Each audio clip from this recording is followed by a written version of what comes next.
you have to be willing to not be willing. There are moments at the end of the day and at the end of my life, this business is going to have been my responsibility. It's going to have been on me. And there's moments when I have to go, I hear what all of you are saying, and I still have to do it this way. But I think if you're willing, if you're open, if you do surround yourself with good people and good counsel, not only will you, when you all disagree or you are in the fight, you will listen to them and they will respect you even if you don't agree, and you will always respect them even if they don't agree. And that's a groovy kind of love. Hello, hustlers, entrepreneurs, solopreneurs, small business owners, everybody out there trying to turn an idea into income. I want to welcome you to Serious Business, because it's serious, but it's not all that serious.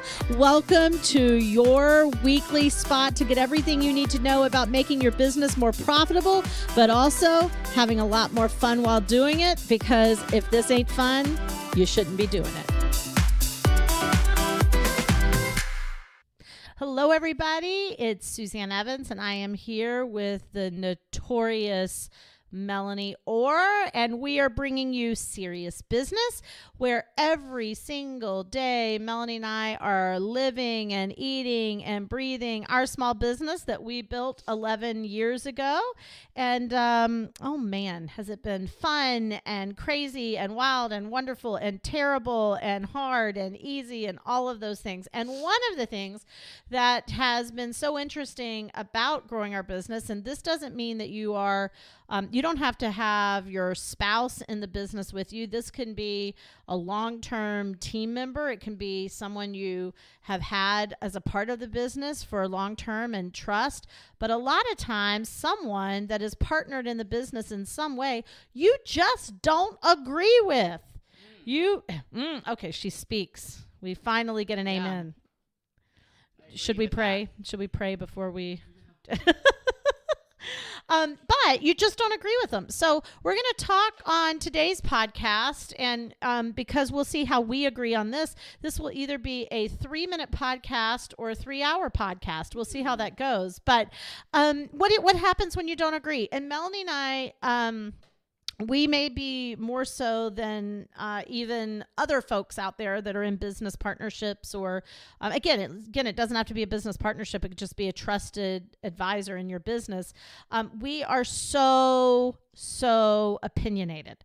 So we both very strongly and clearly have our opinions, and we're also both stubborn, and we're also both like to be right. So it is an amazingly complicated scenario when we don't agree. But let's talk about, what do you do when you don't agree? You fight it out. With boxing gloves. Yeah, sock and ball. Well, mud, or Jello wrestling. I haven't had Jello in years. Let's stop for a moment and talk about Jello. When was the last time you ate Jello? Do you like Jello? You know, I've never met a human who likes Jello more than my dad. Yeah, but I don't really love Jello. I think it's an age thing. Like, do you think Jello's going to go away? Because it was really popular. Well, the when Jello you say, molds. do you like Jello? I like Jello things. I don't like Jello. Like, my dad makes a cranberry salad that's really like a cranberry gelatin with cranberries in it and little mandarin oranges. I like that, and it's made from Jello. I love tomato aspic salad. Google that, people. Yeah. Which is gelatin based. What's in tomato aspic? Isn't it like gelatin and V8 juice? Well, lots of different ways. You can put shrimp in it. You can put green peppers, celery, onion, and I make a blue cheese dressing that drizzle over it. It's amazing. Would you make me one with shrimp in it and the blue cheese dressing? I don't know if I would like it. This is a rabbit hole. But I feel like I could try it. We're in a rabbit hole. I think it's an important rabbit hole. I don't think enough people talk about Jello and what it is and where it's going in our future. Oh my God. All right. What do you do when you disagree? Good Lord. We're disagreeing right now off the Jello. Yeah. Well, I disagree with you. I think Jello is an important topic. So how are we going to handle this on a podcast about disagreeing? Do you think Adrian would like Jello? You know, it's funny. I was just thinking, like, I tried to feed it to him once. We were at a party. I don't think he likes the texture. And I got all nostalgic and I was like, Jello. Because I actually like Jello, but it's not something I think about until, I don't know, how did Jello come up? You said Jello? Somebody said Jello. I don't know. And then I started thinking about Jello. It's just not something you see every day anymore. I feel like it's not as popular. Yeah, I don't know. Anyway, what do you do when you disagree? Bill Cosby was really the face of Jello. Oh, Lord. Well, speaking of disagreeing. That's a whole other rabbit hole. Yeah, I mean, for sure. So what do you do when you disagree? I don't know. I mean, I don't know that I have the right answer. I don't know that I'm an expert on it. Well, I don't know that. We definitely don't have you on this because you know the right answer to anything or an expert in anything. Yeah. I mean, what do I think you do when you disagree? I mean, I think you have to lay out the reasons why you disagree. I mean, and I also think you have to agree to disagree at some point and move on. When do you compromise and when do you not bend? Especially as it relates to business relationships. Ooh. I don't know. When do you not compromise? I mean, I guess that depends on the seat that you take at the table. Okay, fair enough. Right? Like, I think I compromise a lot, and I think I bend a lot. There's a lot that I don't agree with in this company, and at some point, it's yours. Yeah. And so I advise you. I am very good at letting you know, like, I don't agree with this, and I want to lay out the reasons why. And I want to reiterate, here are the problems that I see, and make sure that you know that you're choosing to do it despite the fact that I think it'll cause problems.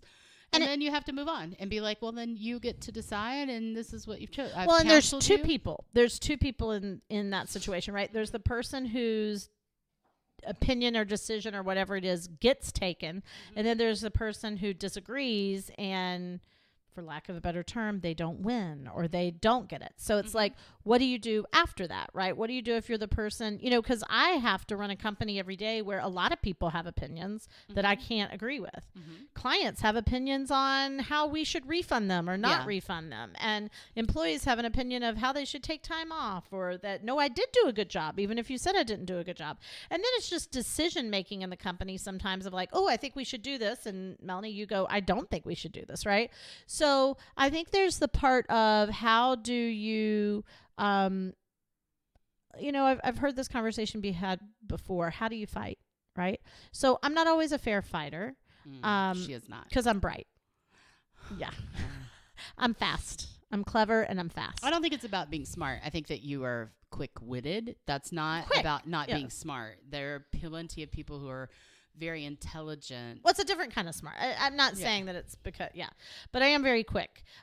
So, I also don't bring a feather to a knife fight.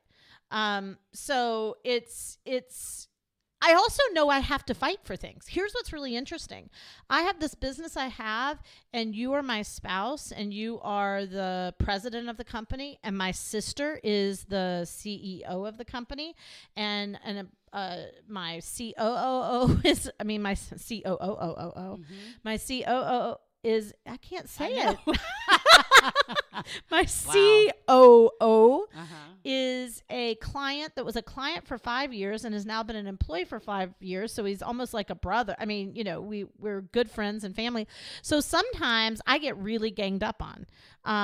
And listen, I know how to navigate that, but you do, I think also as the owner of a company, you have to have such a strong inner voice that there are times when all three of you agree on something I don't agree on. And I have to really sit with it and go, okay, Suzanne, 3 people are looking at you saying this was the wrong decision, or taking that approach doesn't work, or you said this and you really need to reevaluate it.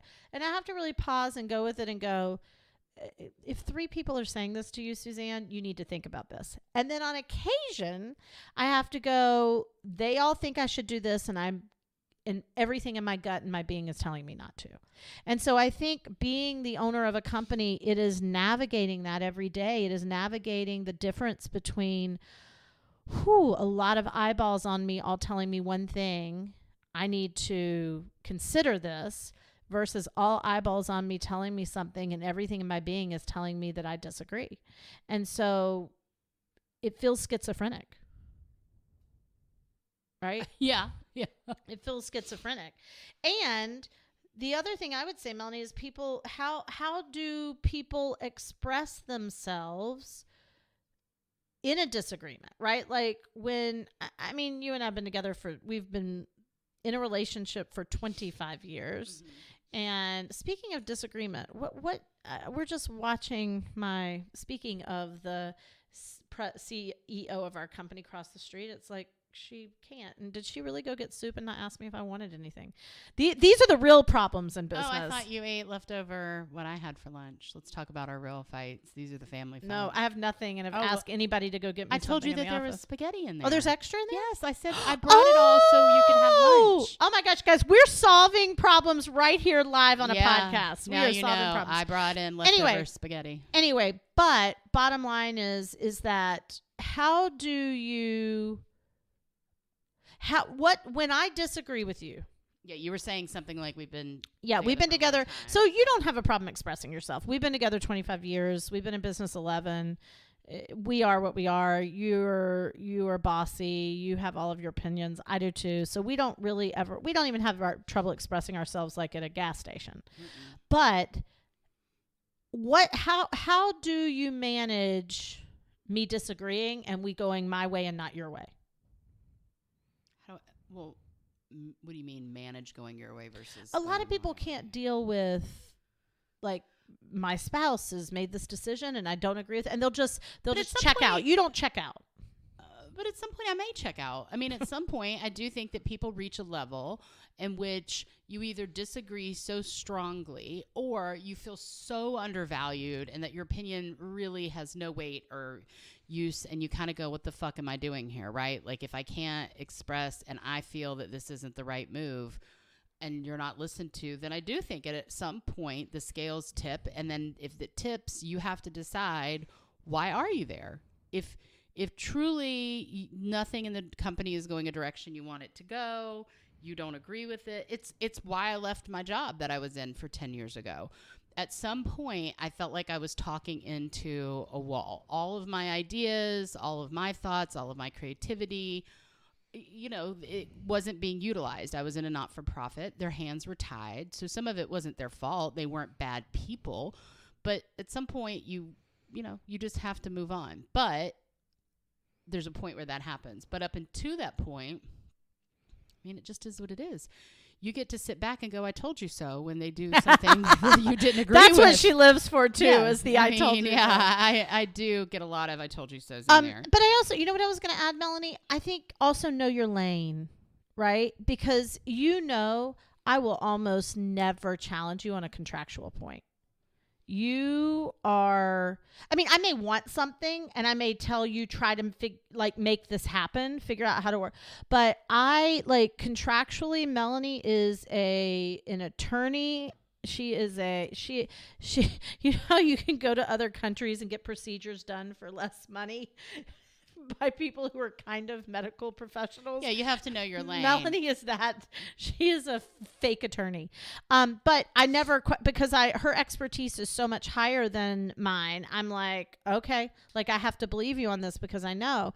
And I think that happens my gut when it comes to sales, or my gut when it comes to like opportunities we should take on for speaking or whatever, as long as she can make the contract work. Even if she sometimes doesn't agree, she'll say, all right, well, you go and prove it to me, because you do have to know your lane. And I find especially people who are married in business will not know their lane. They're like, we're both running it together. We are not running this together. I don't believe that.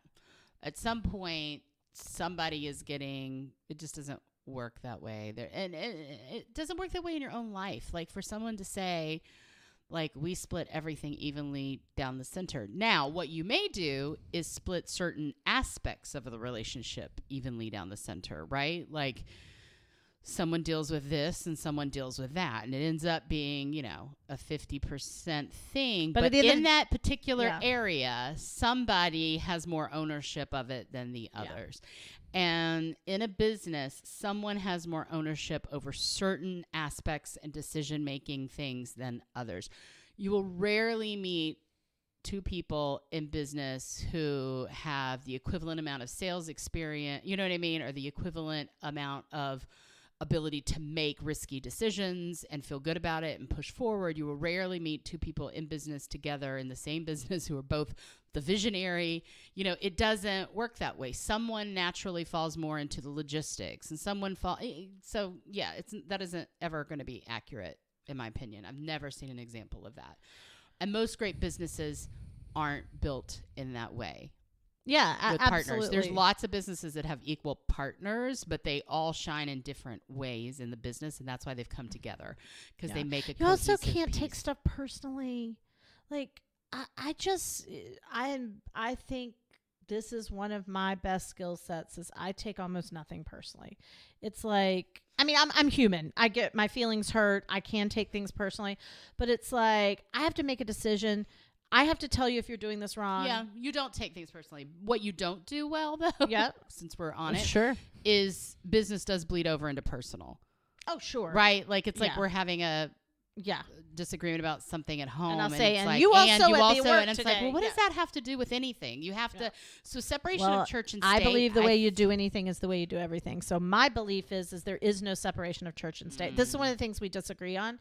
And we disagree wholeheartedly on this. And I can prove statistically that the best business owners say there is no separation there has of to church be. and I don't think that that's the case. There has to be. There's not.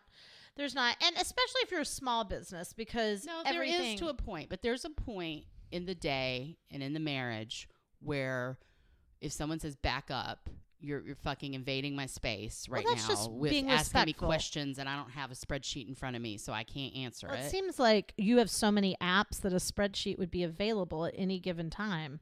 You're the one that says, I can't pull spreadsheets up. Mm-hmm.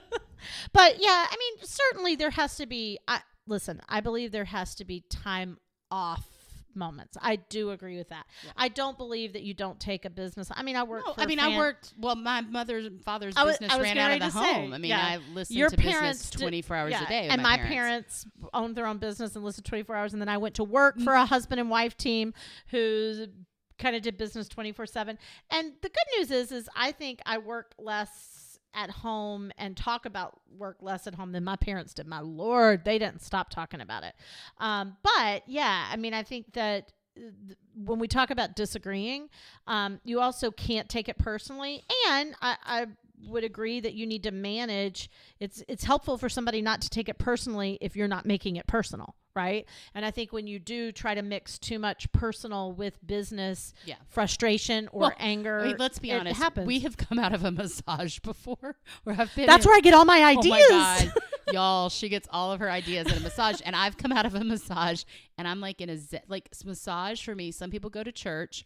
I go to a spa. That is my happy, zen, rejuvenating spiritual moment in life. I don't know if the massage therapist knows that I'm having a spiritual moment, but I am. And I come out of there and I feel blissed out. I feel cleared of all craziness. It's and I'm like, let's go to work. And she's like up in my face while I've got like puffy eyes. I still have massage table face, you know, the one with like the line across your cheeks and forehead.